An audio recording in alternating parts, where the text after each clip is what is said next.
Bienvenidos a los cursos bíblicos del Ministerio Llamada de Medianoche. Una propuesta nueva para conocer y entender las Sagradas Escrituras y dar crecimiento a pastores, misioneros y a toda persona que quiere estudiar y crecer en su vida cristiana. Porque la Biblia dice en el Salmo 119:130: la exposición de tus palabras nos da luz y da entendimiento al sencillo. Un material de excelente calidad educativa y de producción. Totalmente gratis. Por más información, www.llamadaweb.org o búscanos en nuestras redes sociales, Facebook, Twitter, Instagram y YouTube.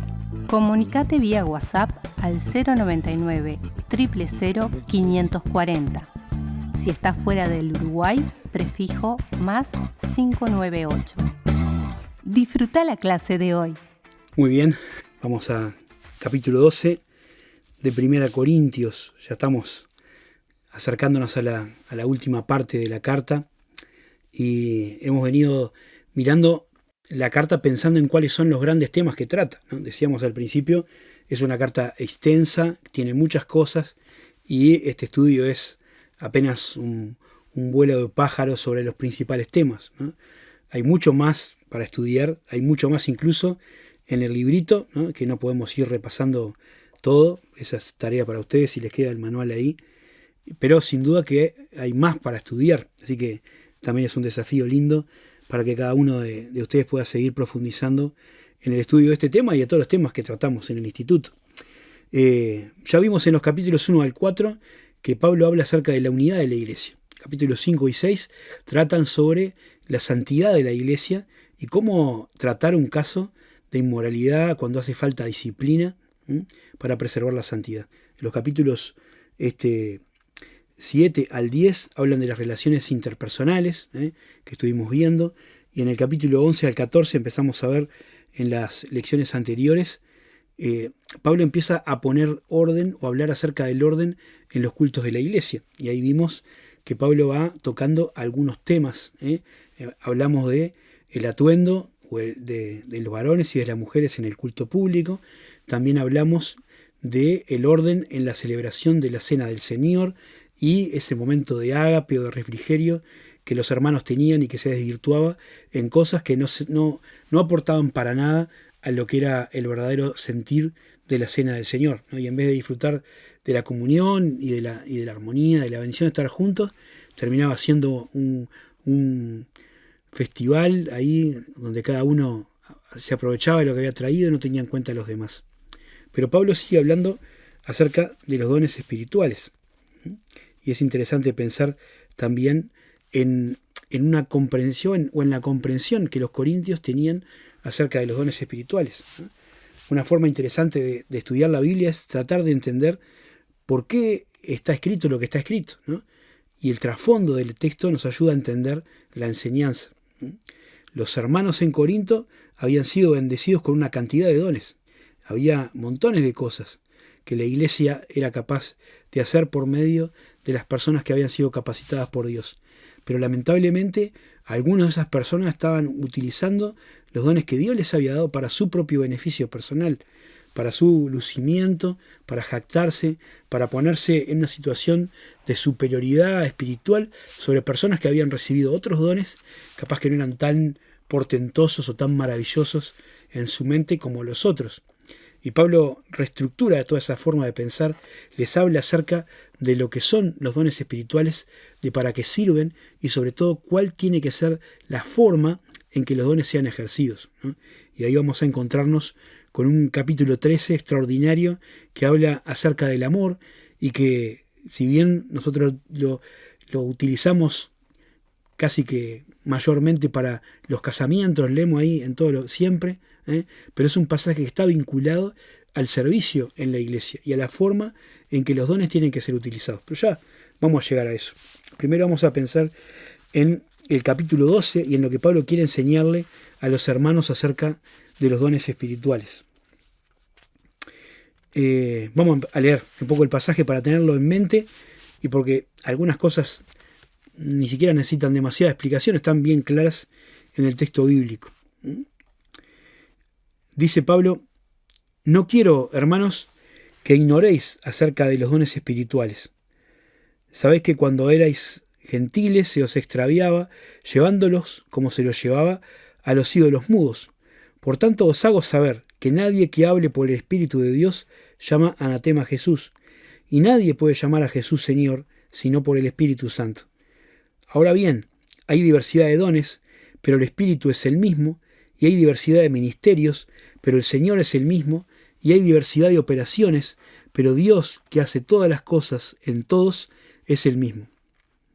Pero a cada uno les da una manifestación del Espíritu para provecho, porque a éste les da por el Espíritu palabra de sabiduría, a otro palabra de ciencia, según el mismo Espíritu, a otro fe por el mismo Espíritu, y a otro dones de sanidades por el mismo Espíritu, y a otro el hacer milagros, y a otro profecía, y a otro discernimiento de espíritu, y a otro diversos géneros de lenguas, y a otro interpretación de lenguas. Así que en esta primera sección vamos a enfocarnos en la diversidad del cuerpo, ¿no?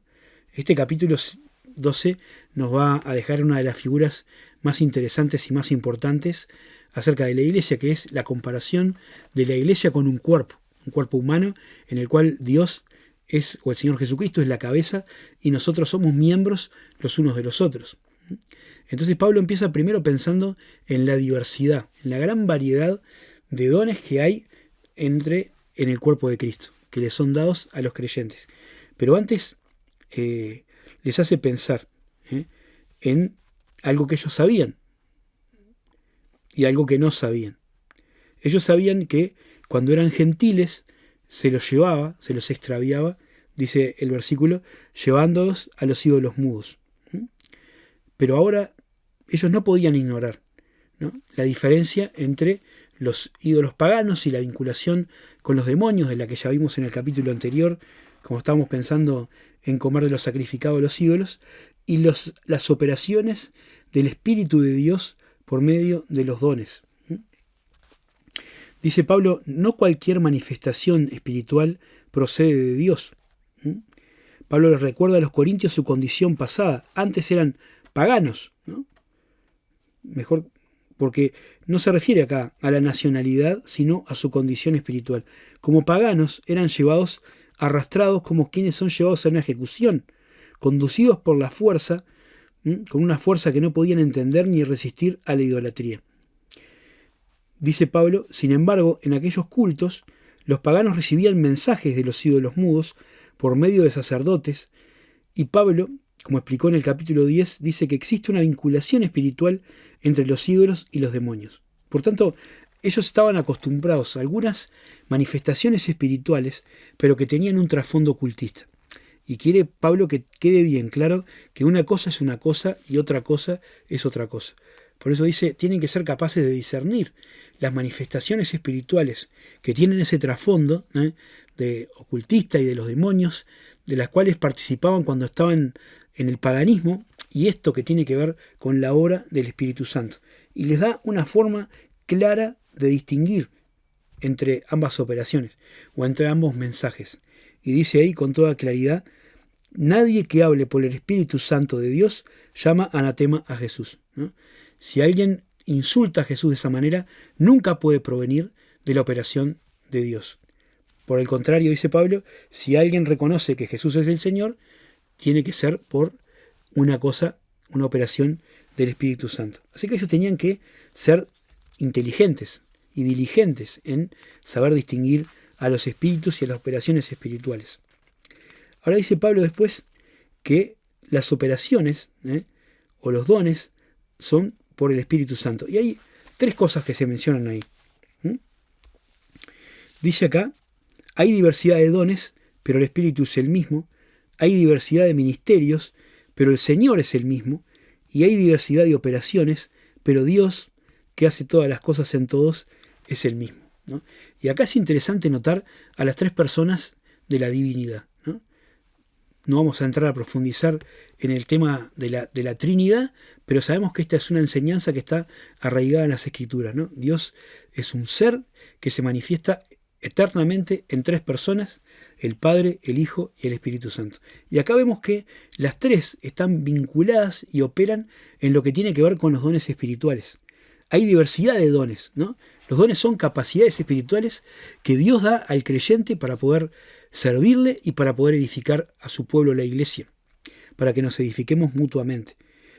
Y hay diversidad, hay capacidades diferentes para una cosa y otra cosa, como leímos antes en el pasaje y como va a después a explicar después en 1 Corintios 12, o se nos dice también en Romanos 12, Efesios 4, 1 Pedro 4. Ahí vemos que hay diversidad de dones, ¿no?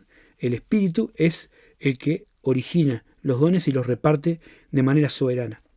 Pero dice después también que hay diversidad de ministerios, pero el Señor es el mismo, ¿no? Los ministerios ya tienen que ver con distintas áreas de servicio, cosas que podemos hacer para el Señor. Y así como hay diversidad de dones, ¿no? Diversidad de capacidades para servir al Señor, también hay diversidad de lugares o de cosas, de áreas en los que podemos servir al Señor. Pero acá el énfasis está en que el Señor al que servimos es el mismo. No importa la clase de don que tengamos. Vamos a ver cómo enfatiza el texto que todos los que somos hijos de Dios tenemos al menos una capacidad espiritual para servir al Señor. No importa cuál es, lo importante es que con cualquiera de ellas, el Señor al que servimos es el mismo. Y después dice que el poder para servir al Señor es el mismo, ¿no? El poder que nos permite servir a Dios, esta palabra operaciones, tiene que ver con poder, viene también de Dios nuestro Padre. Así que, dice acá, en resumen, los dones son diferentes, pero todos tienen un mismo origen, el Espíritu. Todos los dones proceden del Espíritu Santo. Todos los ministerios desarrollados según esos dones se llevan a cabo bajo la dirección del Hijo y todo el poder para hacerlo procede del Padre. Así que es una obra de la divinidad en nosotros para su gloria y para nuestra edificación. Por eso dice acá, ¿cuál es el propósito? Todas estas manifestaciones diferentes tienen un mismo objetivo. Dice que los dones son dados a cada uno para provecho. Y esa frase a cada uno se repite en cada pasaje donde se habla de los dones espirituales. Cada creyente, cada hijo de Dios tiene al menos una capacidad espiritual para poder servir al Señor. Capaz que uno hace poco que está en la vida cristiana, ¿no? Y todavía no sabe exactamente en qué cosas el Señor le capacitó para servir, pero tenga suma certeza de que para algo el Señor te quiere en su iglesia. Para algo te capacitó. Tienes que preocuparte por ir buscando ese don para poder ponerlo en práctica. ¿Y cuál es la práctica? ¿Es para provecho personal? ¿Es para vanagloria del que lo tiene? ¿Es para que podamos jactarnos y decir, mirá, qué bien que hago esto o cómo puedo hacer aquello? Dice Pablo, de ninguna manera, ¿no? Esto es para provecho de los demás hermanos, ¿no? Para que todos nos bendigamos mutuamente con los dones que recibimos de parte del Señor. Es para la edificación del cuerpo de Cristo, como dice en Efesios 4. En los versículos 8 al 10, Pablo menciona alguna lista, ¿no?, de algunas de estas capacidades que eran las más anheladas por los hermanos de Corinto. Recuerden que Pablo estaba tratando de poner orden en el uso que se hacía de los dones, ¿no?, explicándoles qué es, para después, más adelante, explicarles de qué manera se usan correctamente. Porque muchos estaban enfocados en mostrarse, y eso no tiene nada que ver tampoco con el Espíritu. Por eso, los dones que eran más buscados o que tenían una mayor repercusión son estos que podemos relacionar con lo milagroso, ¿no?, con la profecía, con la palabra, con la ciencia, con los milagros, con la fe, con las sanidades, con las lenguas. Todas esas cosas que eran tan impactantes, que llamaban tanto la atención, que los corintios miraban con tanto orgullo, ¿no?, y las ostentaban cuando las tenían. Pablo se refiere en primer lugar a estos, ¿no? La sabiduría, dice acá, es un asunto difícil de distinguir entre los dos primeros dones, lo que es sabiduría y ciencia, porque tienen relación con la revelación de Dios, ¿no?, con las cosas que Dios ha revelado o con la capacidad de entender las cosas que Dios ha revelado. Después se mencionan la fe y las sanidades, ¿no? La fe acá no es el don que Dios nos da para creer, para salvación, sino tiene que ver con una clase especial de fe que nos permite lograr algunas cosas dentro de la vida cristiana. Es como un don para una hora especial. Y también habla acerca de milagros, de profecía, de discernimiento y de lenguas, ¿no? Y esto lo vamos a explicar más adelante cuando llegue el capítulo 14 para definir claramente de qué se trata cada uno de estos dones. Creo que en el capítulo 12 también tenemos un poco algo de esto que vamos a ir detallando con cuidado, ¿no? Pero acá Pablo, el primer panorama que quiere hacerlos pensar es en la diversidad del cuerpo de Cristo, ¿no? La iglesia es el cuerpo de Cristo, es uno solo, pero hay diferentes manifestaciones de Dios para provecho de todos los creyentes. Cada uno de los creyentes tiene alguna de ellas, ¿no? Y las tiene que usar para la bendición del cuerpo de Cristo en su conjunto. Por tanto, la contracara de la diversidad es la unidad del cuerpo, ¿no? Por un lado hay diversidad, ¿no? Hay muchos miembros y todos los miembros tienen una función diferente. Por otro lado, la unidad, porque todos esos miembros diferentes forman parte de una misma entidad espiritual que es el cuerpo de Cristo. Por eso dice el versículo 11, capítulo 12, versículo 11, dice: pero todas estas cosas las hace uno y el mismo Espíritu, repartiendo a cada uno en particular como Él quiere. Porque así como el cuerpo es uno y tiene muchos miembros, pero todos los miembros del cuerpo, siendo muchos, son un cuerpo en Cristo, así también Cristo. Porque por un solo Espíritu fuimos bautizados en un cuerpo, sean judíos o griegos, sean esclavos o libres, y a todos se nos dio a beber de un mismo Espíritu. Además, el cuerpo no es un solo miembro, sino muchos. Y si dijera el pie, porque no soy mano, no soy del cuerpo, por eso no será del cuerpo. Y si dijere la oreja, porque no soy ojo, no soy del cuerpo, por eso no será del cuerpo. Porque si todo el cuerpo fuese ojo, ¿dónde estaría el oído? Y si todo fuese oído, ¿dónde estaría el olfato? Mas ahora Dios ha colocado a los miembros, cada uno de ellos en el cuerpo, como Él quiso. Porque si todos fueran un solo miembro, ¿dónde estaría el cuerpo? Pero ahora son muchos miembros, pero el cuerpo es uno solo. Ni el ojo puede decir a la mano: no te necesito, ni tampoco a la cabeza de los pies: no tengo necesidad de vosotros. Antes bien, los miembros del cuerpo que parecen más débiles son los más necesarios, y aquellos del cuerpo que nos parecen menos dignos, a estos vestimos más dignamente. Y los que en nosotros son menos decorosos se tratan con más decoro, porque los que en nosotros son más decorosos no tienen necesidad, pero Dios ordenó el cuerpo, dando más abundante honor al que le faltaba, para que no haya desavenencia en el cuerpo, sino que los miembros todos se preocupen los unos por los otros. De manera que si un miembro padece, todos los miembros se duelen con él, y si un miembro recibe honra, todos con él se gozan. Es un pasaje interesante y que en sentido general es fácil de entender. A veces cuando empezamos a mirar un poco más en profundidad hay algunas cosas que llaman la atención, pero la idea general es bien clara.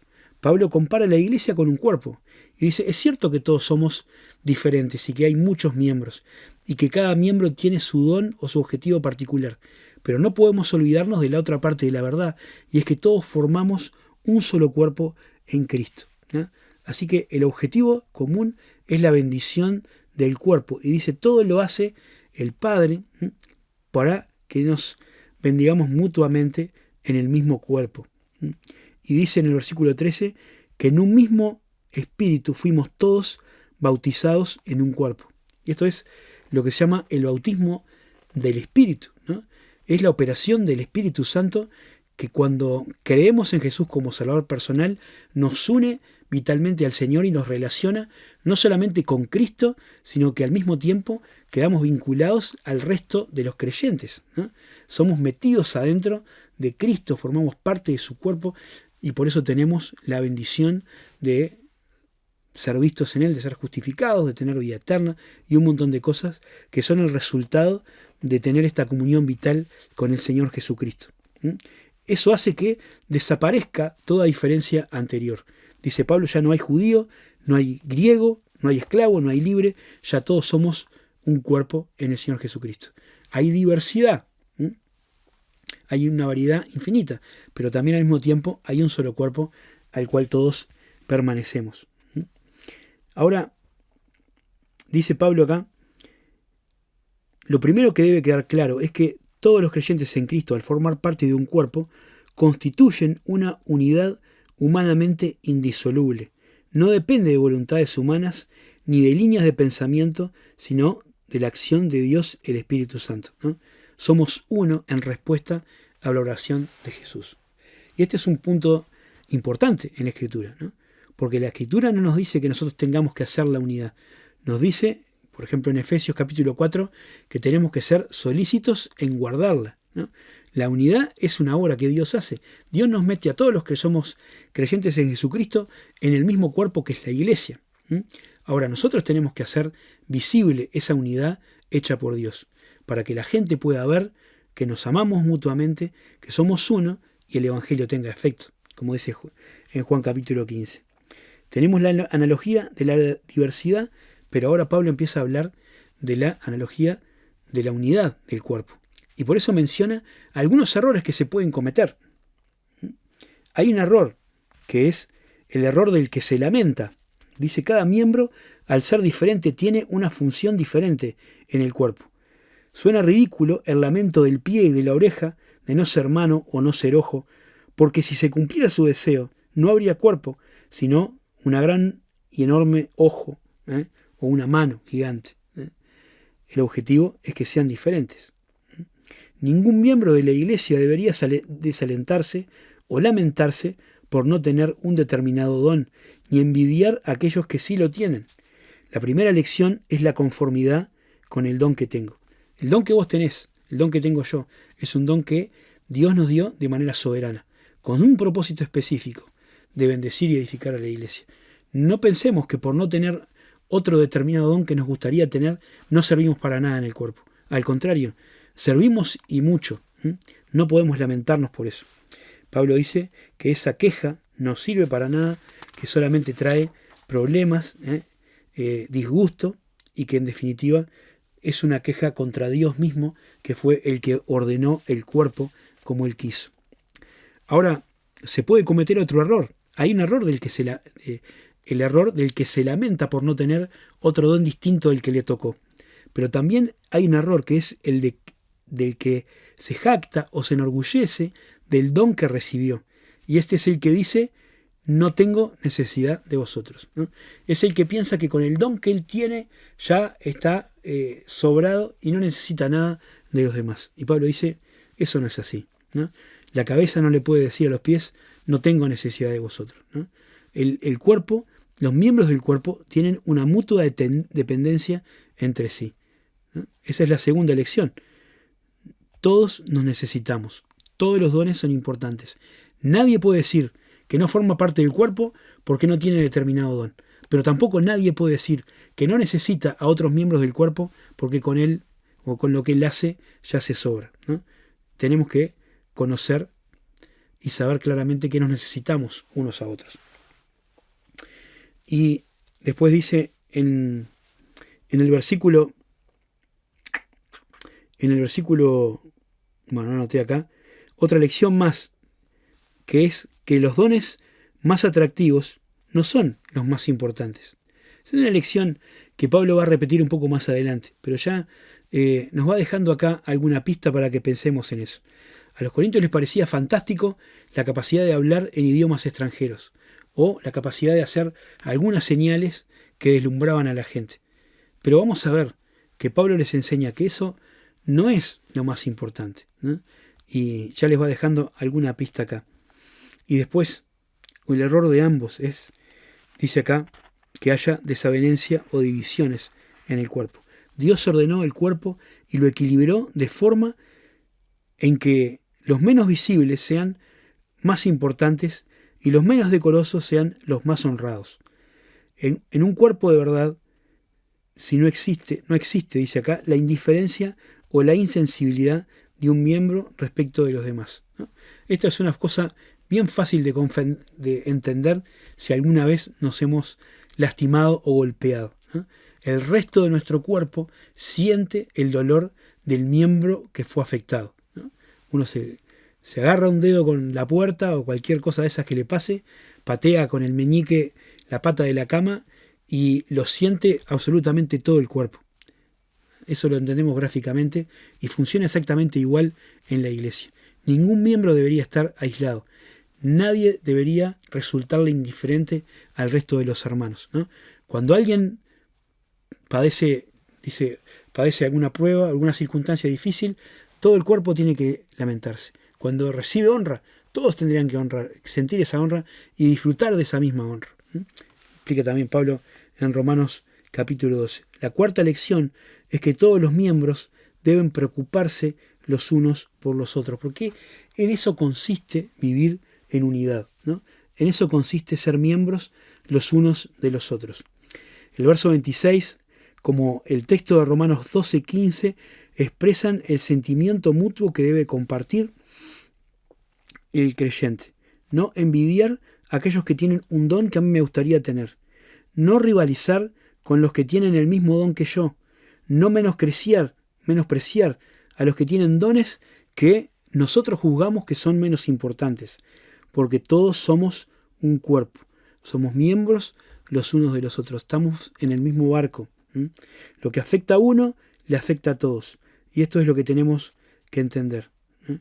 En cualquier caso, las emociones opuestas entre un miembro y el resto es un síntoma de inmadurez espiritual y quizás de no pertenencia real al cuerpo de Cristo. Es decir, si a mí no me importa lo que le pase a un miembro del cuerpo, si a pesar de la enseñanza de la palabra de Dios me sigo sintiendo superior al resto y pienso que no necesito a los demás, entonces tengo un caso de inmadurez espiritual y quizás hasta tenga que revisar mi propia pertenencia al cuerpo, porque eso no debería ser así. Así que, para resumir e ir cerrando con esta primera parte del capítulo 12, vamos a repasar esas lecciones que nos habla este pasaje, ¿no? 4 lecciones sobre los dones espirituales. En primer lugar, la conformidad con el don que tengo. La segunda lección es la mutua dependencia entre los dones del cuerpo. Nadie puede decir al otro, no te necesito. La tercera lección es que los dones más atractivos no son los más importantes. Y la cuarta es que todos los miembros deben preocuparse unos por los otros. Y en la sección que viene, en la segunda parte del capítulo, que vamos a ver desde el versículo 27 hasta el final, vamos a ver que Pablo empieza a hablar de una determinada lista de dones espirituales. Ahí se nos mencionan algunos y va a decir de qué manera tienen que ser usados. Y va a concluir hablando de qué forma tienen que utilizarse con el otro, ¿no? Pensando en glorificar a Dios y sobre todo pensando en amar a los hermanos. Así que esa segunda parte, para no dejarla inconclusa, la vamos a empezar a ver en la próxima lección. Vamos a estar mirando también el tema de los dones espirituales un poco más ampliamente de lo que está acá en Romanos 12, comparando con otras cosas que dicen el pasaje de Romanos 12 y también de Efesios capítulo 4 y algún otro pasaje que habla de los dones, para tratar de ver un poco más abarcativamente este importante asunto de la palabra de Dios y bueno, seguir adelante con el estudio de la carta a los Corintios. Quisiera orar ahora para terminar y bueno, ya despedirnos para encontrarnos en la próxima clase.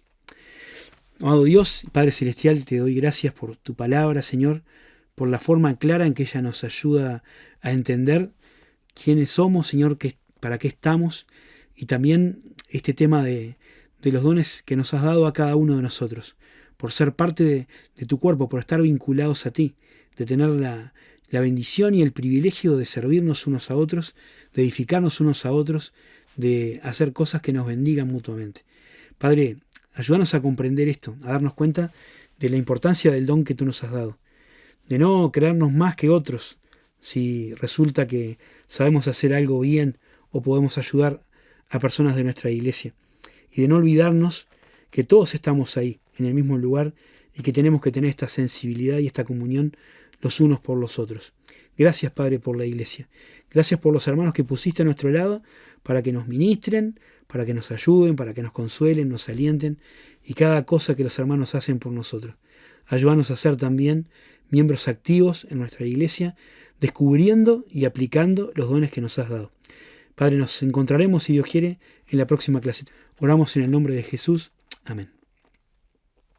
Muy bien, nos vemos entonces en la próxima clase. Que Dios les bendiga. Esperamos que esta clase haya sido de edificación. Recuerda que en nuestra página web www.llamadaweb.org podrás encontrar el complemento de esta clase con las notas y material extra. Busca la pestaña Cursos Bíblicos y regístrate para tener más material totalmente gratis. Gracias a todos los que ofrendan para que este material siga produciéndose.